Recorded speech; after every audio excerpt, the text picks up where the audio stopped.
നമസ്കാരം, ഏവർക്കും പുതിരീടിലേക്ക്. ദേവദൂതൻ എന്ന ചിത്രത്തിൻ്റെ ഫസ്റ്റ് ഡേ കേരള കളക്ഷൻ അപ്ഡേഷനാണ് ഇന്നൊരു വീഡിയോ ഭാഗത്ത്. വീഡിയോയിലേക്ക് മുൻപ് വീഡിയോ ലൈക്ക് ചെയ്യുക, ചാനൽ സബ്സ്ക്രൈബ് ചെയ്യാൻ വേണ്ടി ശ്രമിക്കുക. മോഹൻലാൽ, വിനീത്, ജഗതി എന്നൊക്കെ പ്രധാന കഥാപാത്രങ്ങളായെത്തി ഇന്നലെ ജൂലൈ 26 തിയേറ്ററുകളിൽ റിലീസ് ചെയ്ത ചിത്രമായിരുന്നു ദേവദൂതൻ. അതുകൊണ്ട് തന്നെ എല്ലാ സിനിമാ പ്രേമികളും ഒരേപോലെയാണ് ചിത്രത്തിൻ്റെ ഓരോ ദിവസത്തെയും ഓരോ കളക്ഷൻ അപ്ഡേഷൻ അറിയാൻ വേണ്ടി കാത്തിരുന്നത്. ചിത്രത്തിന് ആദ്യ ദിവസം മികച്ച അഭിപ്രായം തന്നെയാണ് പുറത്തുകൊണ്ടിരിക്കുന്നത്. അതുകൊണ്ട് തന്നെ നമുക്ക് കിട്ടുന്ന അപ്ഡേറ്റുകൾ പ്രകാരം ദേവദൂതൻ എന്ന ചിത്രത്തിന് ആദ്യ ദിവസം കേരളത്തിൽ നിന്ന് 1 കോടിക്കടുത്ത് കളക്ഷൻ ലഭിക്കുമെന്നാണ് ട്രാക്കിംഗ് റിപ്പോർട്ടുകൾ സൂചിപ്പിക്കുന്നത്. എന്തായാലും നമുക്ക് കാത്തിരിക്കാം ചിത്രത്തിൻ്റെ കൂടുതൽ കളക്ഷൻ റിപ്പോർട്ടിനായി.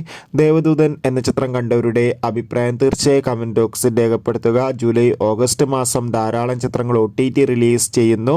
ചാനൽ പരിശോധിച്ചാൽ നിങ്ങൾക്ക് കാണാം. Bye bye.